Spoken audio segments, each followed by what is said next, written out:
very serious just passed in a court of law that is now going to affect all video games retroactively and going forward in perpetuity. I heard this is very big news, so let's lock in, let's get informed, and let's figure out what's going on because this shit is apparently not good.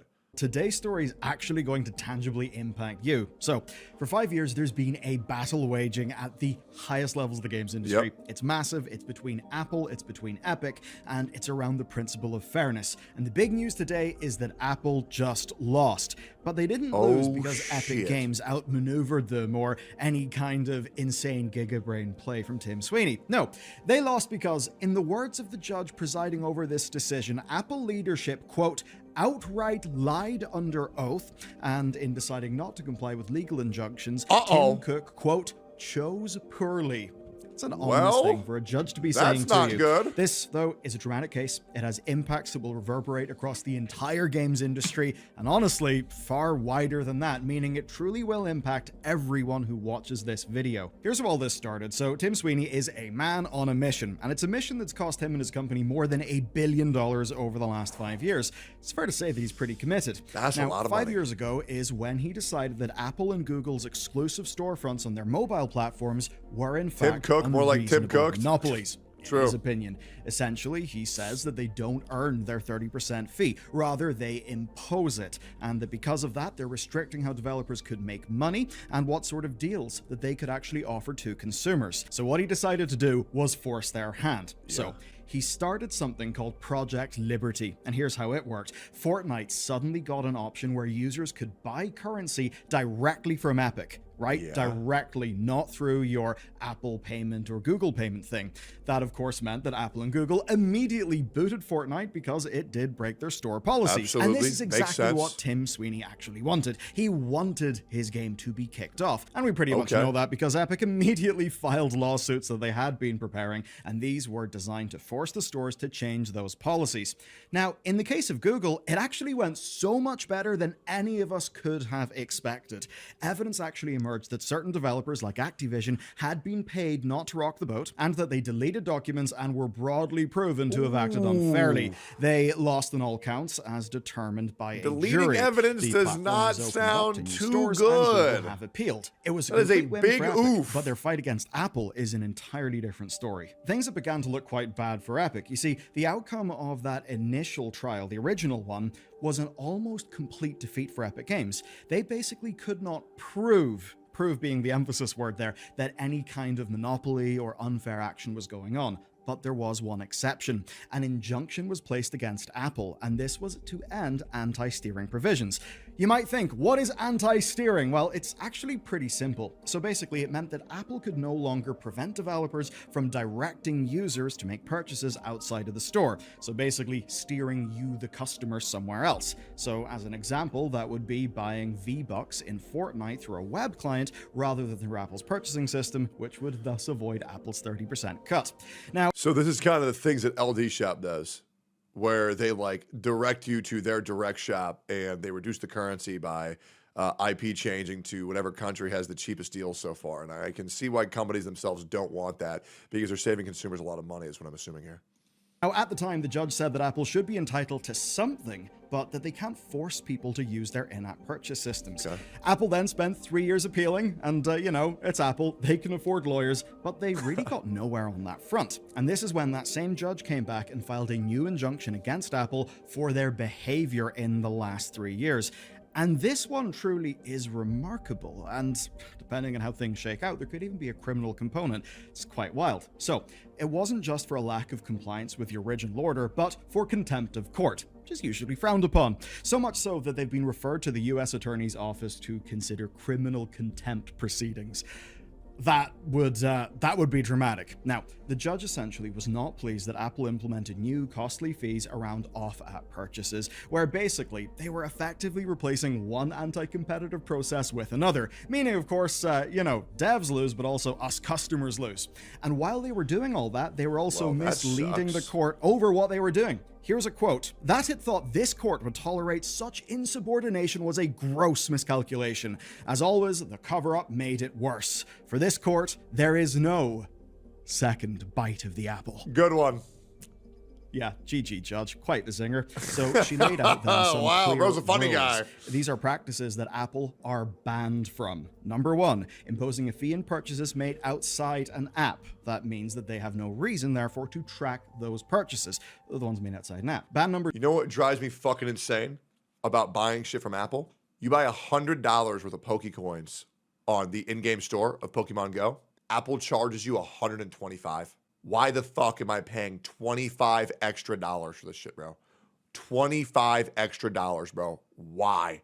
Number 2, setting conditions on how devs can direct users outside of an app, including restricting how links work. Basically, you know those design anti-patterns that are just trying to get you, the consumer, to clearly do something by, you know, making a link look weird or a misleading design, that sort of thing. A third, banning certain types of app from directing users to outside purchases. And finally, using, quote, emotive language to persuade consumers to remain in the in-store purchase system. Basically scaring people who don't know better, and, well, we've actually seen Apple do similar things, saying you can go and make a purchase, not using the App Store, but, you know, the App Store is very secure and very safe, which, to an average person who's not tech savvy, could basically look like it's Apple saying, hey, you could get scammed if you don't click this link. P.S. This link gets us lots of money too. And of course, the reason why these things are banned is, well, because Apple has this is been really doing big. all of these things. That's what's led to this whole case.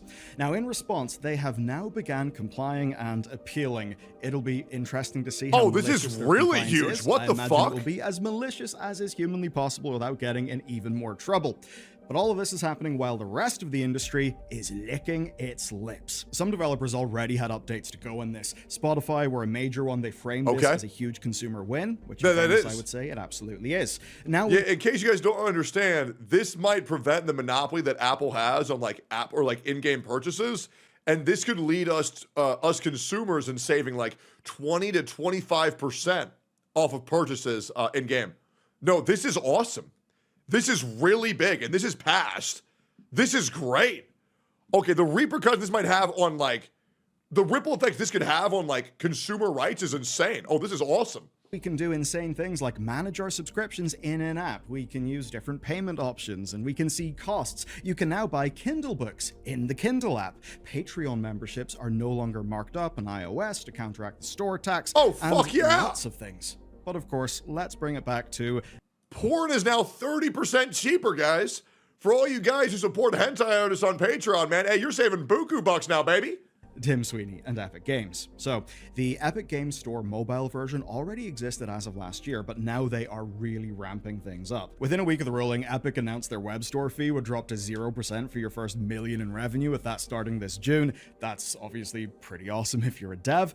Plus, much like they have done with the Epic Online Services stuff, what they've done with the store is they've built a solution that people can use regardless of platform. So, be it Google, be it Apple, anything. But more than that, it doesn't need to be the literal Epic Games Store. That's because web shops can basically run on their infrastructure, and that will let any developer go outside Apple's payment system with no fuss. Yes, Tim Sweeney's definitely taken this one personal, and you know what? I'm here for the drama. Anyway, it is great for devs, but players are also being incentivized here, where you're going to get 5% reward points through purchases on those shops and the Epic Games Store, but that's boosted to 20% until the end of August. So that essentially is the big clap back against Apple.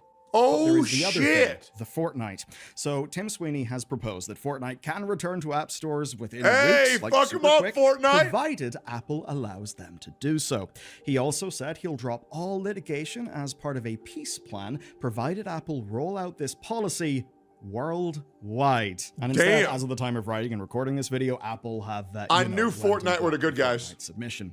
I knew it. Of course, all of this legal maneuvering so far is only in the US. Guys, competition is always a good thing in the industries. Always. Corporate competition is amazing because consumers always win, because that means prices have to be competitive. This is amazing. Current policy implementation on Apple's side only applies in that region right now.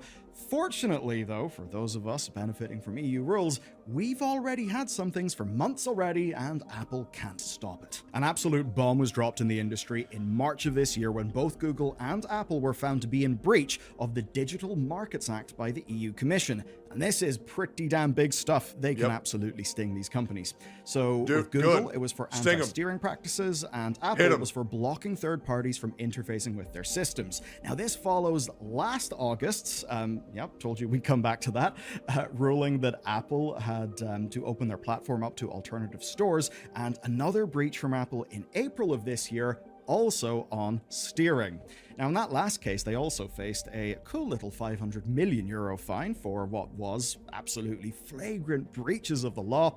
Apple are obviously appealing because that's what you do when you're a company, but there's a clear thing, there's a clear trend. The tide is absolutely shifting. Oh, yeah. Now, it's not going to happen in all... Dude, this might result in every Max purchase going from $100 to $80 for businesses to actually remain competitive. I mean, guys, I really feel like we're going to see the effects of this over the months to come.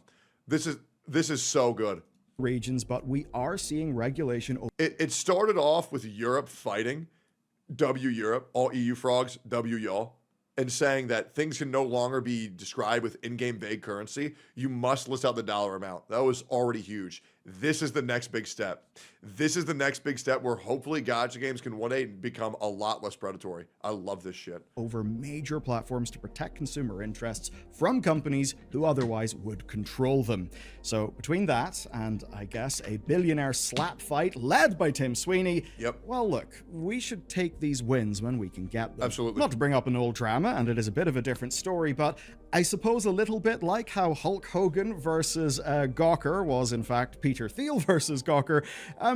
This is all kind of billionaire slap fights. Now, the thing with Tim Sweeney, right? He does have good principles. There are good principles that he talks about, right? And yes, it's good he's trying to hold Apple to those. But that does not make Tim Sweeney automatically on your side. Sure. Sometimes it just so happens that we're aiming at the same target. Now, he will end up benefiting from this massively, of course, in a financial way. And of course, that's because his company is the one building the wraparound solutions that power these out-of-app purchases. And that's really big. And that means that we can appreciate the consumer good that this does. We absolutely can. And the work that the regulators are doing to break down these walled gardens. And in an ideal world, right, once the walled garden is so big and so ubiquitous, you might have to, restrict the freedom of Apple to go and run a monopoly, because not only will it be good for consumers, it will also be good for competition. But I also do think, Standard Oil gets broken up. Who's left with the money to gobble up all the assets? Oh, pretty much the same people. So there's always that thing then where you can have these good pro-consumer regulations, but it's the incumbents with the resources who are immediately able to get around them or exploit the new opportunity. And Epic Games basically, doing its store as a backend to do payment providing for everybody else, well, while it is good because it means there is more competition, it also does disproportionately benefit Tim Sweeney. So, Tim Sweeney, you know what? You have led to a domino of events that I think is absolutely good for consumers, and I think it's good for developers. But that does not mean we will not be critical of you. And on the top... Absolutely. We should always remain corporate or critical of corporate figureheads, but this is a massive step in the right direction for monetization, reducing predatory practices, and giving consumers what they want for a lot less money and a lot fairer prices. So in honor of Tim Sweeney, head of Fortnite Epic Games, I would like to now give him the world's worst default dance. So all right, cool. Oh, wait. There we go. All right, nice. That's a big dub. Yeah, honestly, that's a big fucking dub. And I'll take what we can fucking get. It looks like things are healing in gaming. It does, at least for now, but hopefully it stays that way.